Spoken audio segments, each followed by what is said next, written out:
Hello, everyone. Casey and I went downtown today and got our marriage license. I think that this is the last day that we could do that if we hope to be married on the 18th. So this COVID-19 outbreak has shifted so much, and I think Casey and I have planned 7 weddings at this point. And what we've decided to do now is make no plans. Just show up on the 18th and see what happens.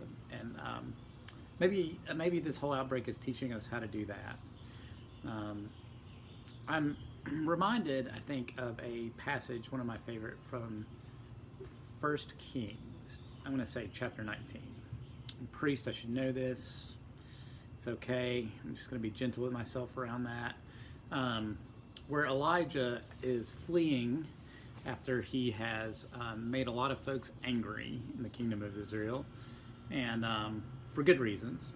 And he's on the lam and finds himself in this cave, sort of hiding out, and he's listening for God and what God wants.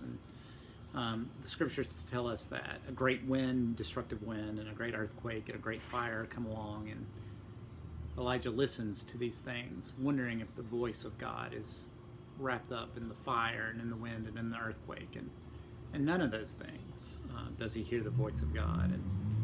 And then there's the sound of sheer silence, and in that sheer silence, Elijah gets the still small voice.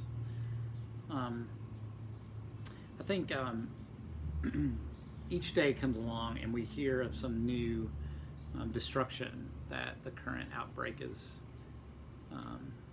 sort of pushing upon us, whether it's somebody who's lost their job or somebody who's died alone, or folks who have put themselves in harm's way, or a community out there who has zero protections and are vulnerable to the outbreak. And we're finding holes in the structure of our communities and of our interrelatedness, and we're also finding ways to weave those things together. And I think that, like Elijah, maybe it's not that we can hear the voice of God in the outbreak itself, but we can rest assured that the still small voice of the divine continues to permeate under these things, and it's been there all along, and is waiting for us in this quiet moment to just listen to what God is saying and God is doing, and to let go of our anxiety in some ways around this thing, and to wonder how it is that that we can manifest the love of God for folks in this. A great group of folks came together and were creative and thought passionately about how to bring worship in a streaming way for Easter and Palm Sunday and Holy Week. And yesterday, the mayor of Chattanooga issued a shelter-in-place order. And I think it's tempting in many ways to find ourselves as exempt from this order or outside the boundaries of this order. But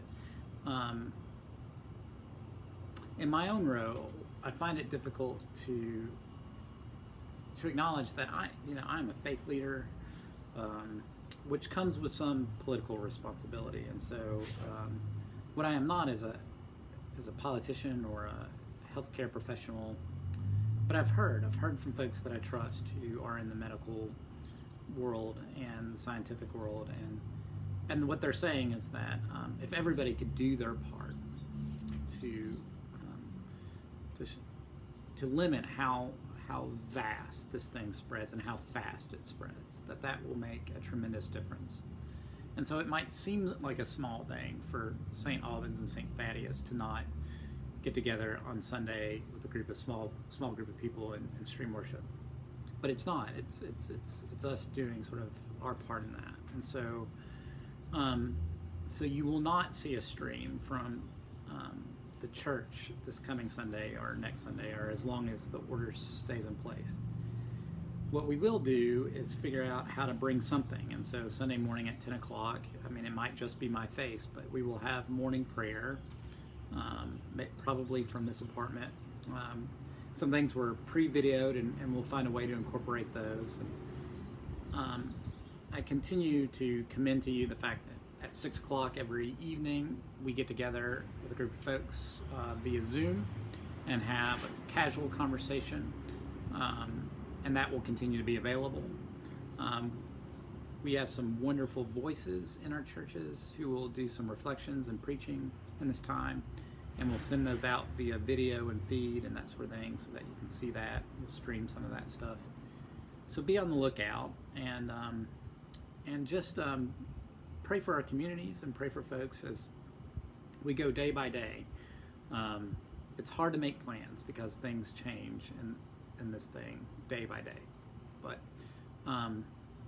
know that all of you are in my heart, and I think that our faith and our willingness to trust God in this moment is essential. Maybe our need to get together in a big group or even a small group to physically celebrate that is not essential, but what is essential is that we find ways to connect with each other, to celebrate what God is doing in our midst, even now, in the still small voice. Thanks.